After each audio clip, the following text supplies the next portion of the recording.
Well, a very warm welcome once again. Hi, my name is Kasim. If you've never been on my channel before or you've never listened to this before, I've got a question here that I wanted to share with you, which I saw online on Student Forum. And I just wanted to give some thoughts and give some advice. And hopefully, if you perhaps are going through a similar situation, it may be able to add some value to the quality of your life. So let's not wait any longer. Let's go straight into it. So, as I say, I found this on Student Forum and it is entitled Erectile Dysfunction Help. The person who wrote this is anonymous and it goes something like this. I lose my erection whenever I'm inside my partner, meaning my penis comes out. It never feels securely in. Generic brand Viagra, silde, sildenafil helped a bit, like getting me erect before I got in, but it still doesn't really work. I'm 21 years old, not overweight, don't smoke, don't do drugs. Only medication I'm on is ritalin and used to take antidepressants, but no longer do. I've always had this issue with all three women I've had sex with. How do I fix this? If it's psychological, how do I fix it? I want a quick and easy fix so me and my partner can have enjoyable sex.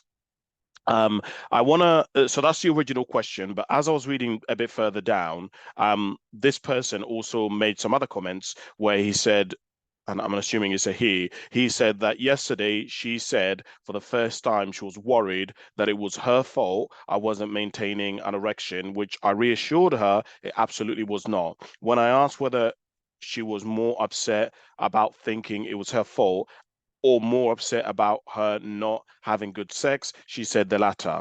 I said, if it's anxiety based, I said I said if it's anxiety based, which she thinks it is, it might take time to sort out.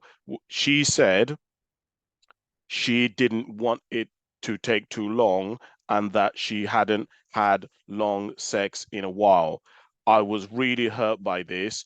I know she was vocalizing what I suspected, but I am more upset about the situation than she most likely realizes.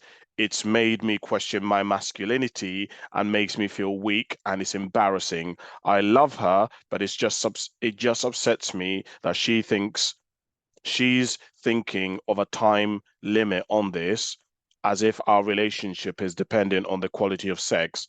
She has upset me with certain actions and behaviors, but I didn't mention them because I try and see the bigger picture and remember why I love her. I think I'll be more devastated. I would be more devastated not about potentially breaking up, but potentially breaking up because of this issue. I'm trying to solve it. I went to the doctors and I'm having blood tests done. I honestly don't know how to resolve it, if it's anxiety or psychological based, as I was pretty fucked up in my late teens with mental health issues and a couple of years on antidepressants. Both my previous sexual encounters resulted in which I failed to maintain an erection to penetrate, though in my girlfriend's case, I do not have one to actually get in. It's just it just it's just is it's just it doesn't stay in, resulting in me chucked out of the room and blocked. There are sex positions I want to try, but my girlfriend prefers missionary, which is fine, but I have other ideas. I don't feel our sex is very sexy to begin with, partly because the tablets mean that it has to be planned. I'm hurt and unsure what to do. Wow. Okay. So, there is a lot here. There's a lot here that I want to touch on, and I don't even think I'm going to be able to get into all of this, but I've made a couple of notes. Firstly, let me say that the advice that I'm going to give you and the things that I'm going to make comment on are not a reflection of who you are as a person or your circumstance.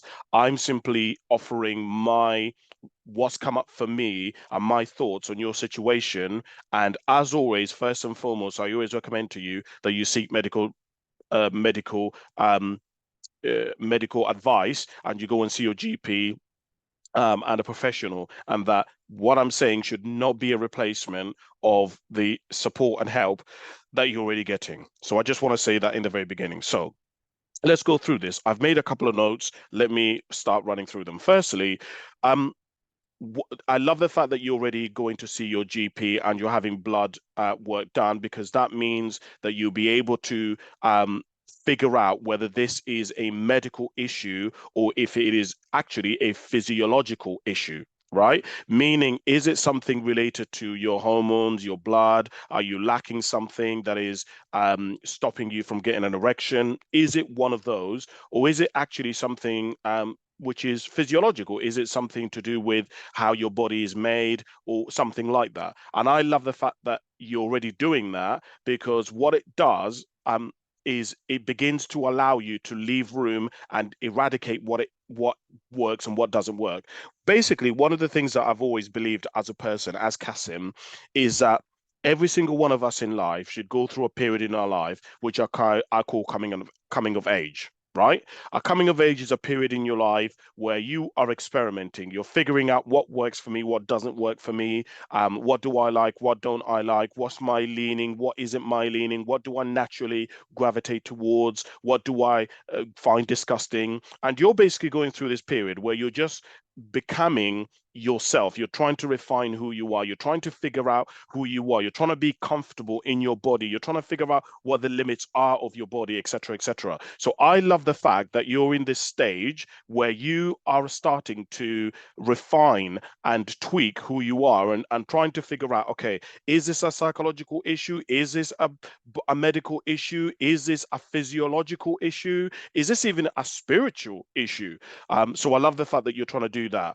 So I would definitely wait until you got those blood works back, and that will inform you in many ways in terms of the medical aspect of this. The second thing is and I'm going slightly off. I know you're looking at that. So the things that I'm going to say now are all things that you can actively do, because obviously if you're waiting for your blood works, there's nothing that you can do. By the way, actually, before I continue, let me say something on this blood works.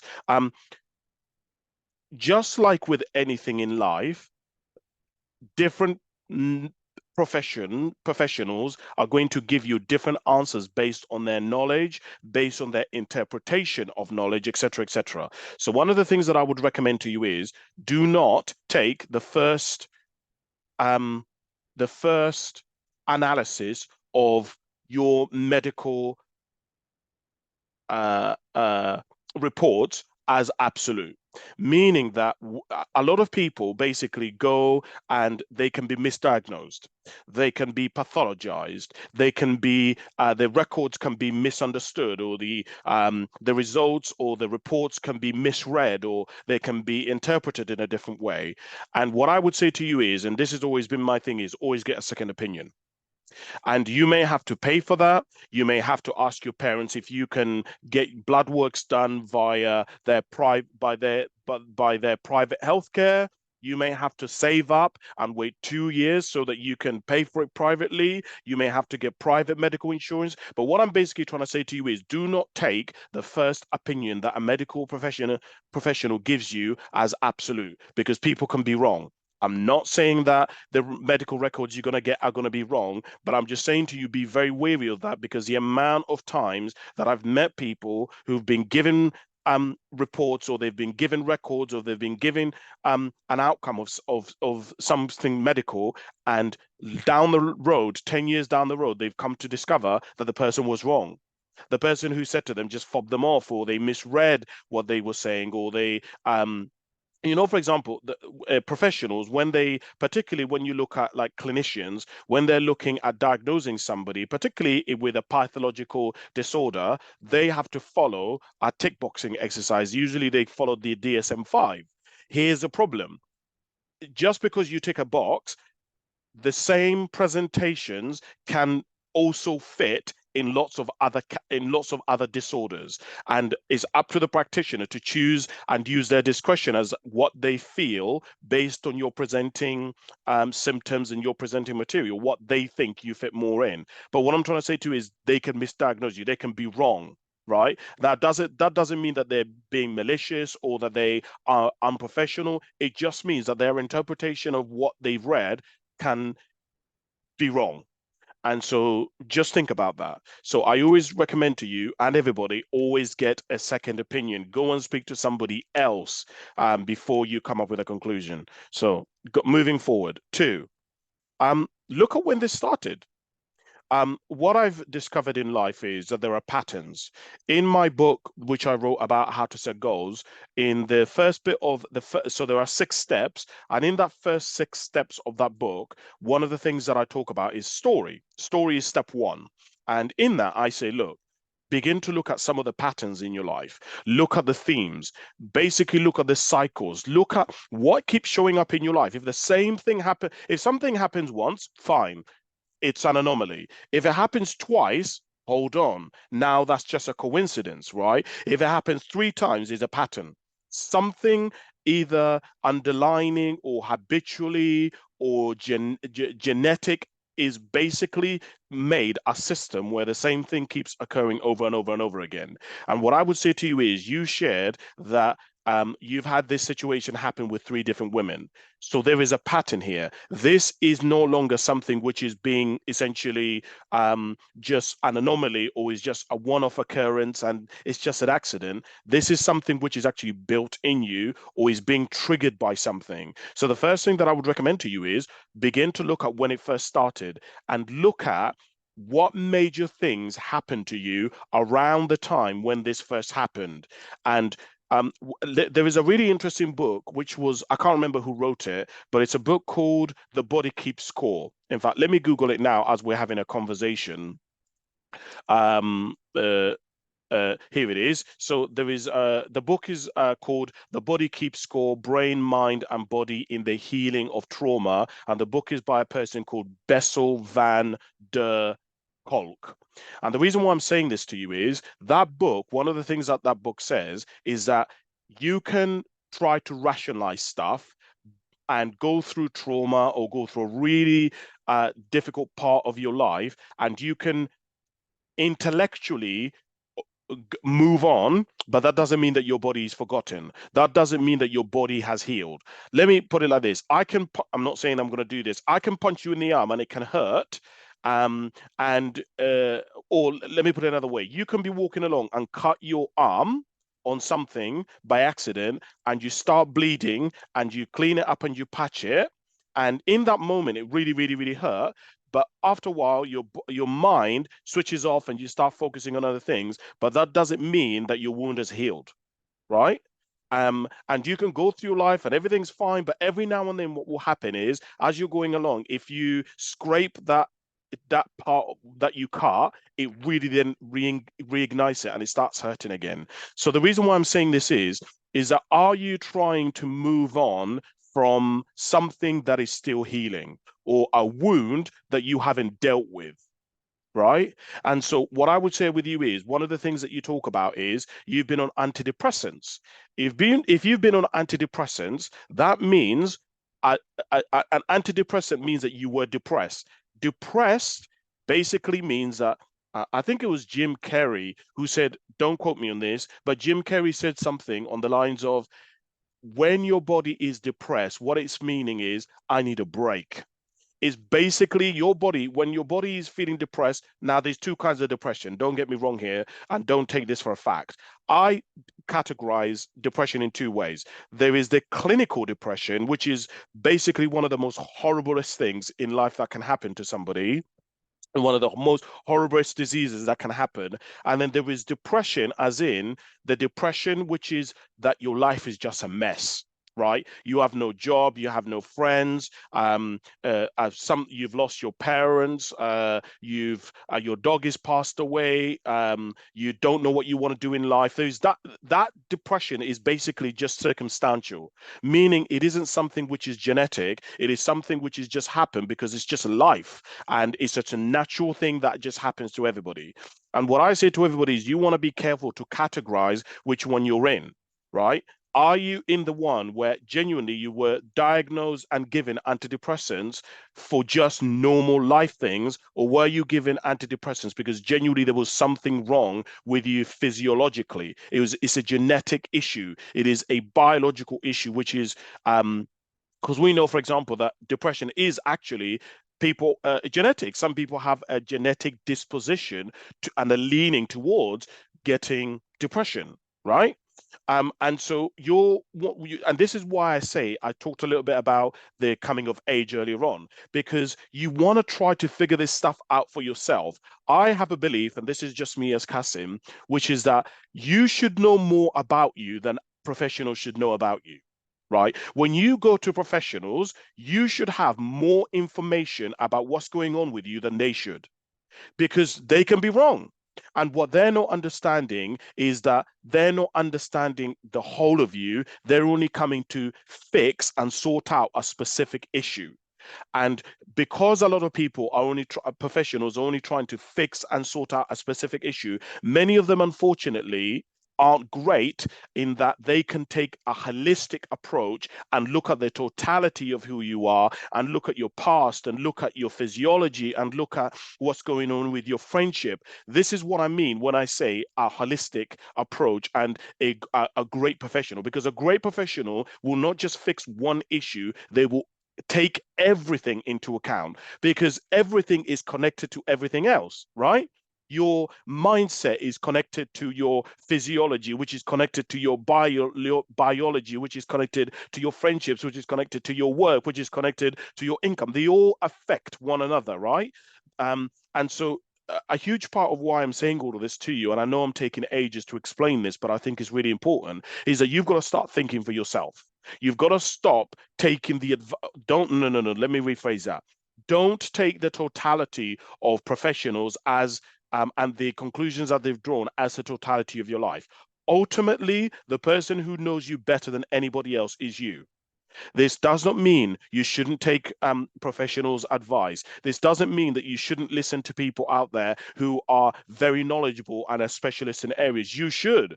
And if the advice that they're giving you is good, you should take it. And if it makes sense, and if it feels right, and it feels congruent, and this person feels congruent, and they feel like what they're sharing with you is genuinely in your best interest, you should take it. But you should also be aware that some people have dark intentions. Some people shouldn't be. I was saying to somebody recently, there are some people who should not be teachers. There are some people who should not be doctors. This isn't a horrible thing. This is just they shouldn't be doing it. There are some people who are teachers because the money is good. There are some people who are doctors because the money is good. They're not there because they want to support you and help you and genuinely do good in the world. It's just a job for them, which means that if there was a scale of 0 to 100, 100 being the greatest doctors, them giving everything, there's a lot of people. The average person is probably operating at about maybe 40%, right? And that's normal. That's the vast majority, not the ones who are exceptional. Exceptional professionals stand out. You notice them because they'll be asking you this and this and that. Do you know what I mean? So that's something that I really wanted to say. Look at what the patterns are in your life. Start thinking about analyzing your life for yourself. Start breaking it down, pulling it apart. What's happened? What are some of the patterns that keep showing up in my life? Why is it that I've been in 3 relationships and the same thing has happened? What is going on? What is it like? Actually analyze it for yourself. Start thinking. Stop just listening to professionals. Listen, I know professionals are there and they're going to help you, but start to actually self critique yourself, start to self heal, start to self analyze and see what's going on in your life. And the easiest thing that I would say with you is journal about what's going on with you, right? So that's one of the other things. The other thing that I wrote down is look at the stresses that are going on in your life. All of us are going to have different stresses, right? Anxiety, it may be school, university, it may be exams, it may be family, da da da. But look at the stresses that are going on in your life at the moment. Is there some stresses that have become so normal to you that you no longer see them as stress, but your body feels them as stress? Because I meet a lot of people And a lot of people say to me, "Oh, oh, Kasim, I don't have any stress in my life." And then I begin to ask them to tell me about their life. And I'm like, "Are you insane? Your life is crazy." Right? You're saying to me you're working three jobs. You're saying to me you're not eating properly and that you don't sleep very often. And I'm like, and you're saying to me you don't have a very good relationship with your family. And I'm like, that is stressful. Your body is in a stress response all the time. It's like in survival. You're not going through life in peace and tranquility, and there is, safety. Your body is in a heightened state. So what I would share with you is start looking at some of the stresses that's going on in your life, and have some stresses become so normal to you that you don't even see them as stress. That's the other thing that I would share with you. What else did I write here? The other thing that came up for me as I was reading your what you wrote here, and this is going to sound really, really obvious, but I like to note the obvious. One of the things that I've learned in my life as Kasim is point out the obvious first. And one of the most obvious things that came out as I was reading your thing is, do you even like these people? Shall I tell you what actually came up for me? As I read what you were writing, the thing that came up for me, which is, and it was obvious, which is why I was thinking it, and I tried to not avoid the obvious things, because usually most answers, you know that saying, the thing that you're looking for is right underneath your nose. The thing that I was thinking about is, are you attracted to these people, or are you somebody who's like bi? Are you somebody who's gay? Are you like, what's your sexuality? Have you ever looked at that? And the reason why I'm saying this to you is actually talking from my own experience. And by the way, I'm not projecting and I'm not saying this is you. This is just something that came up for me, which is why I was thinking it. And if I was thinking it, I want to say it to you because I want to obviously share with you what's coming up for me based on what you've written. For me, in my personal experience, I had a similar experience actually, where I would have sex with women, but then I would lose my erection. Come to find, what I basically found out was I just was not attracted to these women. Right. I was in these relationships for convenience. I was in these relationships because I wanted other people to not think that I was bisexual, right? Well, at that time, I thought I was gay and I didn't even know that there was such a thing as bisexual. And basically, I am attracted to women, but I'm just attracted to certain types of women. And the women who I was attracted to were women who at that time I couldn't get, right? And so a huge amount of why I was in a relationship was simply because I didn't want to be alone and I didn't want people to think that I was gay or obviously bi, right? And so what I would share with you is begin to look at that. How do you show up in terms of your sexuality? Have you looked at that? And I'm not saying, look, you may know exactly who you are and how you present in terms of your sexuality, in which case it doesn't matter. But I'm just saying, there is a lot of people who I meet and they are like 30 and they reach 30 and then they come out as lesbian, they come out as gay. And you're like, how did you not know for 30 years that you were gay or lesbian? Honestly, they'd never looked at it. They'd never explored it. And what's ironic. They'd always had difficulties in relationship, etc., etc., etc. But they just were not looking at the obvious things, particularly the patterns that kept coming up over and over again. This is part of the reason why I'm sharing this with you. And I said to you to look for the obvious thing. What is the obvious thing? Is the obvious thing that you just genuinely are only in a relationship because you don't want to be alone, or it may even be that you may be living with your partners and you can't afford to live alone, but you're not and yeah, they're okay, but you're not moved by them and sexually attracted to them, but it is actually relationship out of convenience. They need a house, you need a house, they're attractive, you're attractive, it's all right, but it doesn't ignite anything in you. So that's the other thing that I would share. Somebody said actually on one of the feeds, which is really useful, is hypnotherapy and counseling. Hypnotherapy is really, really useful for erectile dysfunction, and so is counseling. Of course, as somebody who is training and about to qualify I'm actually a qualified hypnotherapist, and I'm about to qualify as a psychotherapist, which is why a lot of the things that I'm sharing with you are some of the things that we would look at if you were in my therapy room, particularly from a psychotherapeutic point of view, from a counselor's perspective.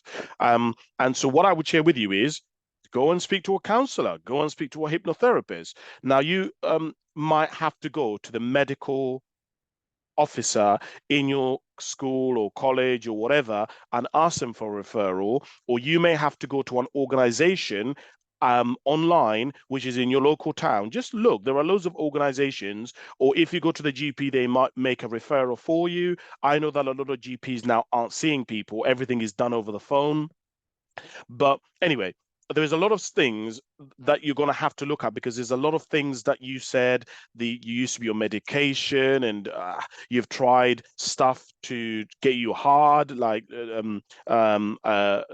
drugs and stuff. So there's a lot of variables and things that are going on with you, which is why I'm saying all of this. You basically need to start pulling this stuff apart, and there is so much stuff that is going on that honestly it's hard even for me to begin to piece it together. Yet alone, I can only imagine how difficult it must be for you to try and piece it together. Now, saying that, it might just be me. And this is actually easy for you. But what I would share with you, again, as I say, is just begin to pull this apart. Just begin to look at this stuff. And as I say, speak to a hypnotherapist or speak to a counselor. You may have to wait a year to save in order to be able to afford it because therapy ain't cheap. Or if you're not being referred or someone like that, then you might not get it, right? So that's what I would absolutely recommend to you. Go and speak to a hypnotherapist or a counselor. Six is porn. This came up a lot. Are you watching a lot of porn? Um, are you addicted to porn? Do you wank all the time, which is actually affecting your ability to be able to get an erection? I would definitely look at that. I don't know, I don't want to go too much into that, but I would look at that because that I know affects stuff. And I know if you go see a professional, one of the things that they're going to ask you is about that. The other thing that I wanted to say is I love the fact that you are already communicating with your partner. I love this. When I was reading what you're writing and you're talking about having a conversation about how you guys feel, absolutely brilliant. I'll definitely recommend you continue doing that. Both of you sharing about how you feel, both of you talking about how what comes up for you, both of you talking about trying different positions, basically communication. I think this is so key and so fantastic. I love the fact that you were talking about experiment together, using different techniques, using different positions. And one of the things that I wrote down here, which is actually one of the last things that I wrote down here, is to be patient with yourselves, right? You might have to be patient with your partner. And because, whilst you are also going through this, a lot of the things that you're going through, you've already healed and you've already gone past those particular things internally, and now you've shared them with your partner. Your partner also has to go through the very same things that you've gone through, but they're behind, if that makes sense, right? I'll use an extreme example. An extreme example might be, let's say somebody is gay or lesbian, and they've spent years coming to terms with who they are, and now they've told their family. You cannot just expect your family to just be okay with something that has taken you 10 years to come in to come to terms with. Right? They need time to process. Yesterday, actually, I'll give you another example. Yesterday, I was talking to, I was at a men's own, a single fathers group, and one of the men said that one of the challenges that he's had is that he has took on his a daughter his a, um, a stepdaughter, but the daughter doesn't know that he is not the biological father. And I was saying, when are you going to speak to the daughter and tell her that you're not the biological father? And he's like, I still haven't come to terms with it. I don't think I can say it to her, etc., etc. Okay, and so it takes time. So what I would say to you is be patient, which leads me to the last thing that I wanted to share with you, which is something that you started off with, which is around quick fixes. How do I fix this? Is it psychological? I want a quick and easy fix. There is no quick and easy fix with things like this. Okay. Life is not easy, and the real things that genuinely affect us as people cannot be solved overnight or easily. And so, what I would recommend to you is do the work. You either do the work now or you do the work down the road. this is part of the reason why I said to you earlier on about antidepressants and actually and I gave you the comparison of depression. I believe I categorize depression in two categories. Obviously, there's nuance and things vary, etc., etc. But part of the reason why I share this with you is because there's a lot of people who just go on antidepressants because they don't want to do the work. They will take the easy route.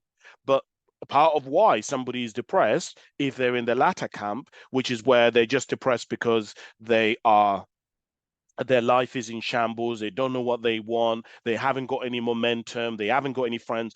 They don't want to do the work. That is, in some cases, people don't want to do the work which is going to be required in order to get out of that depression, which is not easy and it takes time. If you don't have a job, if you are not fit, if you haven't been got connections and great have great friendships and a support system around you, these things take time, and you may have to develop the courage to go out there and meet new people and put yourself out there, and you might be rejected and you might have to overcome your social anxiety, etc., to go out there to a pub or to a gig or to a football game or join a football team in order to be accepted and start those connections and interactions with people, right?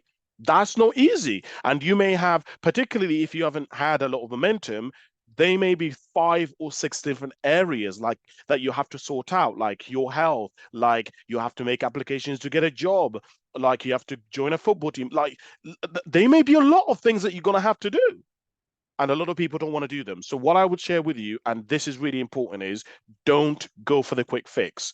Because what I've realized, which is why I recommended that book, The Body Keeps Score, is that book essentially says you can try to evade things, but eventually the body will just remember it. It will just accumulate and compound over time. And what ends up down the road happening is one day something terrible is going to happen. People have like a crisis, a mental breakdown, because they've been putting off and putting off and putting off and ignoring and not wanting to deal with the difficult things. To really do the work is painful, but once you do the work, the amount of emotional freedom, spiritual freedom, the ability, you're gonna leave a lot of white space in order for you to be able to embrace life, to be able to embrace yourself, in order to be able to embrace other people. And that's what I would personally recommend to you. So please do not go for the quick fix, right? Do the work. The work is, for example, journaling, figuring out what is causing this. There must be something causing this, because if you were fine before, then that means that's not something which is genetic. It must, well, no, let me rephrase that, because it could be something which is biological, physiological. But what I'm saying is, some things are, the reason why I'm saying this is some things down the road are actually activated. And so what I'm saying is something must have activated this issue that you're experiencing in your life. And the thing is, because I don't know you and we haven't had a chat together, I don't know exactly what that is.